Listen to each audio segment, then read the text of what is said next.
El primer libro de la serie Gremios de Hablan, Estimados Flame, está disponible en español a través de Amazon. Pueden seguir el enlace abajo para saber más. Hola, Randy Dragon aquí con un nuevo video y quiero abrir con una frase que oí hace mucho que era: es bueno ser de mente abierta, pero no tanto que se te caiga el cerebro. Y eso me lleva a otra frase: es bueno ser de mentalidad profunda, pero no tanto que se te hunda la cabeza. ¿Y por qué?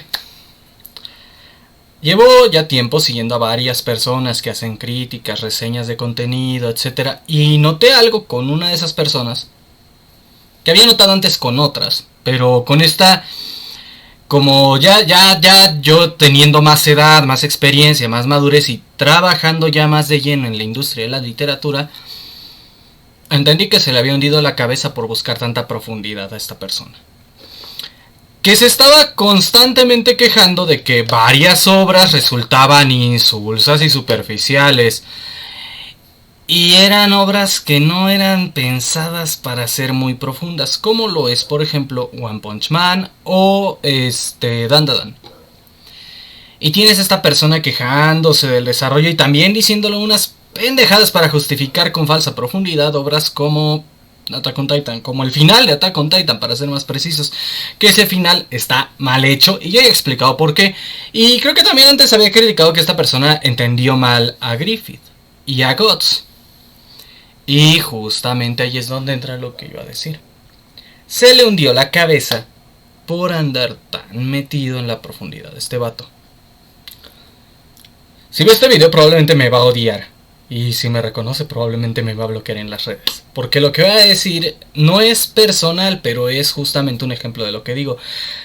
Este vato está buscando profundidad en donde no la hay y está encontrando profundidad en donde no la hay.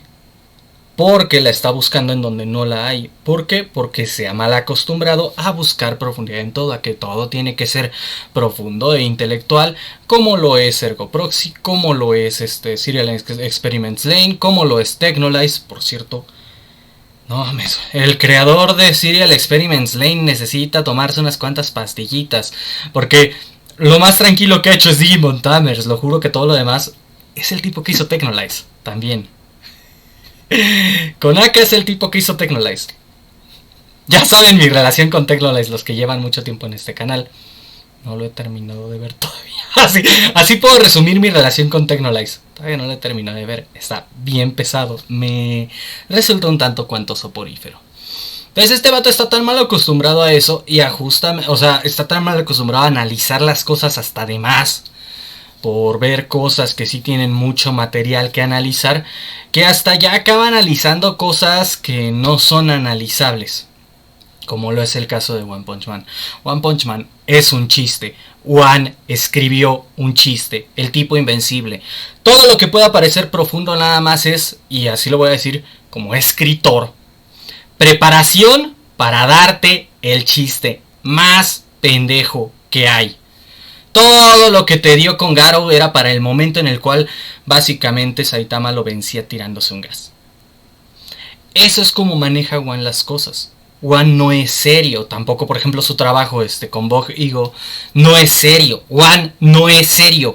One no busca ser profundo. Si le sale la profundidad es por accidente, porque es inteligente, es un buen escritor. También esta persona se acabó quejando de que ya no podía más con Chainsaw Man porque era una historia estúpida y no sé qué, y es como, güey, es que tú has estado buscándole profundidad a algo que no la tenía.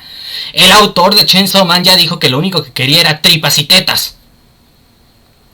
O sea, lo único que él quiere son viejas buenotas y gore. Es en serio, eso es lo que quiere el creador de Chainsaw Man.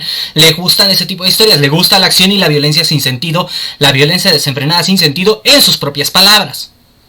No esperes que profundice mucho. Y aparte de todo le molesta el hecho de que Denji sea un idiota jarioso, cuando Denji siempre ha sido un idiota jarioso. Y le molesta que Yoru y esta Asa sean unas idiotas jariosas, cuando claramente son unas idiotas jariosas. Bueno, Asa no tanto, pero Yoru sí. Asa solo es idiota y es súper autista. Porque así es la historia. Y justamente lo he dicho que yo pensé que el escritor era un pendejo, pero conforme lo voy leyendo digo, no mames, es un genio. ¿Por qué? Porque sabe escribir bien algo sumamente estúpido. Sabe escribir divertidamente algo estúpido. Justamente sabe hacer una farsa.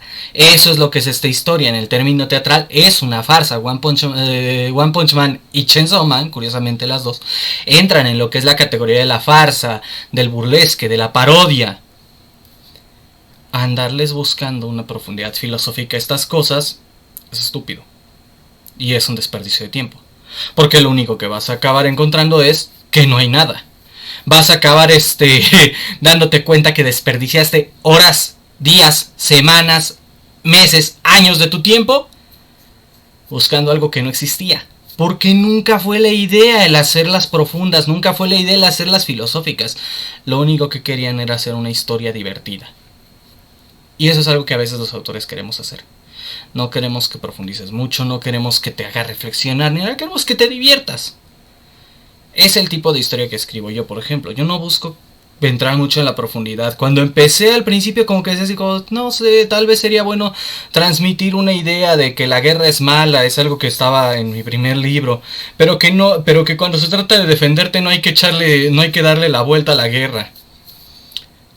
Pero después de terminar ese libro me di cuenta y dije, esto en realidad es menos importante que los personajes. Los personajes son lo que brillan aquí. No necesito profundidad, porque lo que quiero es divertir a mi público. Lo que quiero es entretener a mi público. No quiero darles un mensaje que los haga reflexionar ni nada. Si llega a eso, o sea, actualmente ya no quiero. Si llega a eso, qué bueno que te llegue una reflexión gracias a mi trabajo, pero no fue intencional. Ya no. Ya no. Ahora lo que hago es una panadera gordita cazando monstruos. Está gratis en Pixiv, por cierto, esa historia. La cosa es esa. Este brother está así como que no, es que hay que encontrar la profundidad. No la vas a encontrar. Básicamente nada más estás excavando un hoyo sin rumbo. ¿Por qué no hay profundidad? Es buscar un pozo de agua donde había un charco. Es ponerte a excavar buscando un pozo de agua donde encontraste un charco, porque seguro hay un yacimiento subterráneo. Y este vato está así. Y por eso pensé en este video, porque he notado que eso le pasa a mucha gente. Mucha gente trata de profundizar en cosas que no son tan profundas y se vuelven súper pretenciosos por eso mismo. Porque justamente no pueden procesar la idea de, oye, tal vez esto solo es diversión sin ningún mensaje. Tal vez esto es solo querer divertirse. Y cuando chocan con algo que solo es querer divertirse y que constantemente se los está diciendo, como lo es Chainsaw Man, como lo es Dandadan, como lo es One Punch Man, se molestan y piensan que es una obra estúpida y una pérdida de tiempo y una obra inútil, y no. De hecho, hacer una obra así requiere de bastante inteligencia, sobre todo para evitar meter tus propios prejuicios en la obra, para evitar meter cosas que no tengan que ver con lo que quieres transmitir.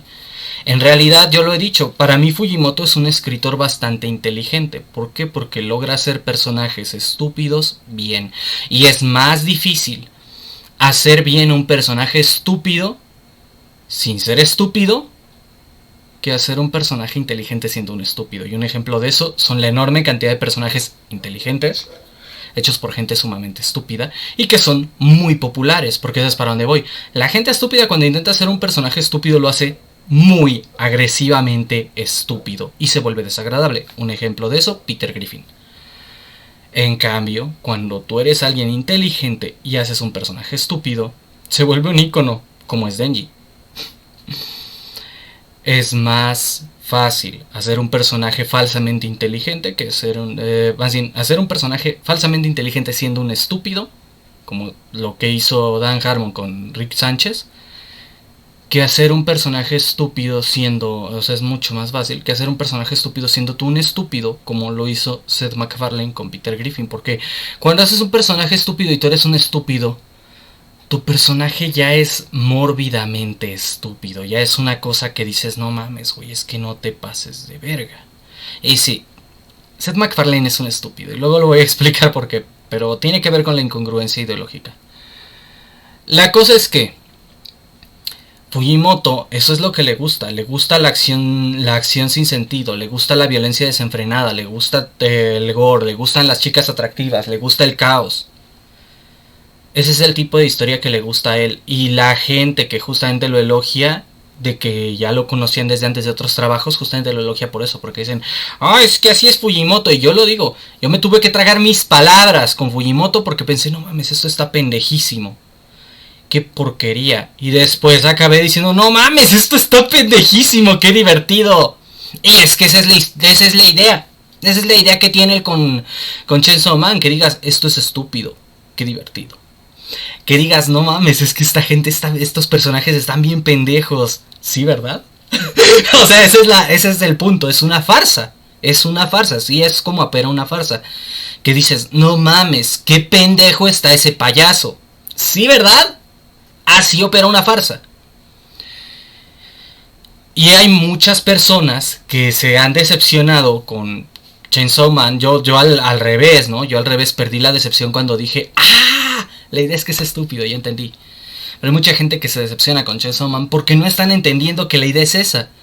No están entendiendo que el autor no quería darte algo profundo, que el autor no le interesa tu reflexión de profundidad, que si la adolescencia, que si los excesos de Denji, que si Denji es una víctima de abuso, todo eso no le importa al autor. Lo que quiere hacer es un güey pajero que corta cosas en pedazos. Por algo es que Fujimoto muchas veces dice que el personaje con el que más se identifica es Denji, porque justamente está expresando sus instintos más básicos, haciendo un personaje que es básicamente un animal, la versión más animal de uno. Es el lead de Fujimoto. La profundidad estaría más bien en analizar la mente de Fujimoto a través de su escritura. Denji es el lead de Fujimoto. Es justamente todos esos instintos basales, todo ese lado animal que tiene Fujimoto que no va a andar sacando en público. Porque no te sacas el pito en público. Entonces lo que hace es escribir una historia de básicamente un güey que es como un pinche animal, que es Denji. Es el lado más animal del autor. Esto es relativamente común. A veces los autores justamente dicen, no, pues ¿qué es lo más estúpido que haría? Y lo plasman en un personaje. ¿Por qué? Porque así es más fácil escribir un personaje. Cuando dices, ¿qué es lo más estúpido que haría? Quiero hacer un personaje que sea bien pendejo. ¿Qué es lo más pendejo que yo haría? Y tienes a Denji. ¿Qué es lo más pendejo que yo haría? ¿Qué cosas pendejas haría yo si tuviera superpoderes? Tienes a Denji. La intención no es que Denji sea un personaje profundo. La intención es que el autor se exprese a través de ese personaje, de las ideas, básicamente de la diversión de lo descontrolado, de lo animal, de lo basal. Y eso sí es ser inteligente, el poder entender eso, el poder entender lo brillante que es Fujimoto al ver lo pendejo que es Denji, es sí saber profundizar bien y es saber ser inteligente bien. Algo que se hace triste es que a lo que entiendo este vato también es escritor, entonces digo, güey, si tú eres escritor, ¿cómo le vas a hacer? Y eso es algo que a veces pasa.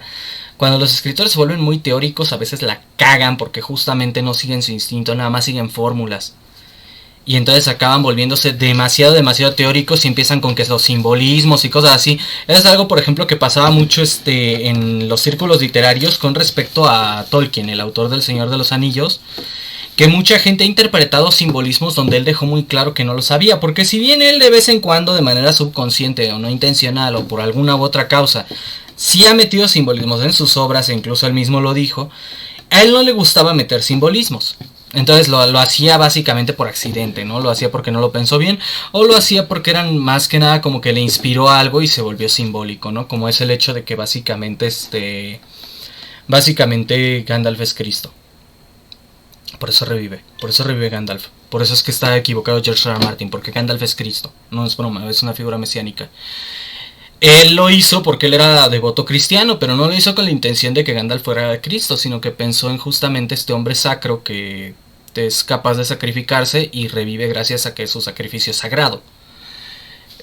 No fue así como, voy a hacer un símil de Cristo, voy a hacer un símbolo cristiano, va a ser simbólico. No, fue la inspiración de la cosmogonía cristiana, como dije, del hombre sacro que se sacrifica y revive después de su sacrificio, porque su sacrificio es más sagrado aún todavía de lo que sería el sacrificio de una persona normal.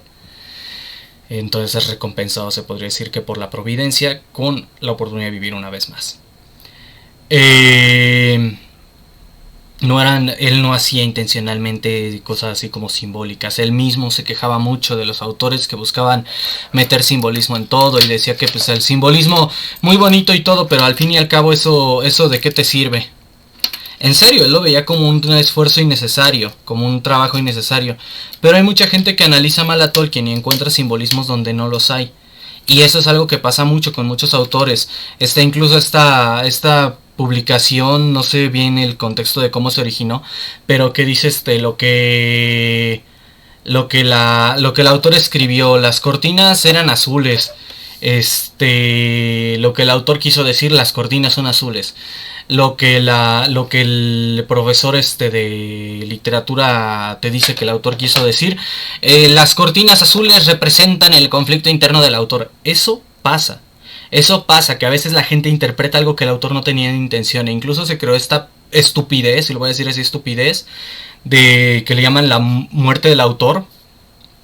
Así se llama como este marco teórico, de decir que la intención del autor no importa. Si el autor quiso decir algo, no es lo que importa, sino lo que importa es lo que entendió el crítico. Eso es estúpido. Yo estoy totalmente en contra de esa postura, por cierto. Yo estoy totalmente en contra de la muerte del autor, y por eso es que muchas veces cuando digo, pues esta es mi interpretación, pero igual y me equivoco, igual y llega el autor y dice, estás pendejo ranting, es porque justamente yo estoy en contra de la muerte del autor. Yo explico mi interpretación de las cosas y digo, está sujeto a que el autor diga que no es cierto. Y aún así, de todas formas, aclaro que pues tampoco se invalida completamente tu opinión de una obra. Eso también es importante explicarlo. No significa, o sea, el hecho de que importe más la idea del autor no invalida completamente tu reflexión. O sea, si a ti te llegó de cierta forma, eso habla de ti. Eso habla de ti, eso habla de tu perspectiva, eso habla de tu entendimiento del entorno. Independiente de la intención del autor. Eso habla justamente de una reflexión que tú puedes hacer uso, o sea, de usarla, básicamente eso habla de cómo tú entendiste la obra, o cómo tú puedes ver un ángulo de la obra que no fue necesariamente la intención del autor. También, por ejemplo, eso lo dije en el análisis que hice de Zootopia. Creo que también lo hice para este canal, no me acuerdo porque lo hice para el de inglés, pero no me acuerdo si en este también lo hice, pero casi seguro que sí, en donde mencioné que pues la idea del autor decía, es que es la discriminación en general, pero que yo explicaba por qué desde una perspectiva de la sociedad actual parece definitivamente la interacción entre hombres y mujeres en una sociedad donde el feminismo ha satanizado a los hombres. Explicaba yo que pues no es la intención del autor, pero que diera esa impresión, que esa es la cosa que uno ve, que no le resta valor a la intención del autor, sino que es como un análisis que podemos sacar, una reflexión que podemos sacar separada del autor, pero sin descartar al autor. Lo que pasa es que justamente cuando uno está tan mal acostumbrado a ignorar la intención del autor, uno acaba justamente como este vato, ¿no? Buscando profundidad donde no la hay, buscando ideas más profundas, más fuertes, más intelectuales donde no las hay, buscando un mensaje donde no hay nada, buscando un simbolismo de la depresión en las cortinas azules donde solo hay cortinas azules porque no lo sé, es el color favorito del prota. Hay que tener cuidado con eso. Hay que tener cuidado con no mal acostumbrarse a analizar de más las obras. Y no mal acostumbrarse a esperar profundidad en todo. No todo va a ser profundo. A veces, solo es un payaso. Pide un globo o vete al diablo. Bueno, eso es todo por hoy. Ranting Dragon se despide y que tengan un excelente día.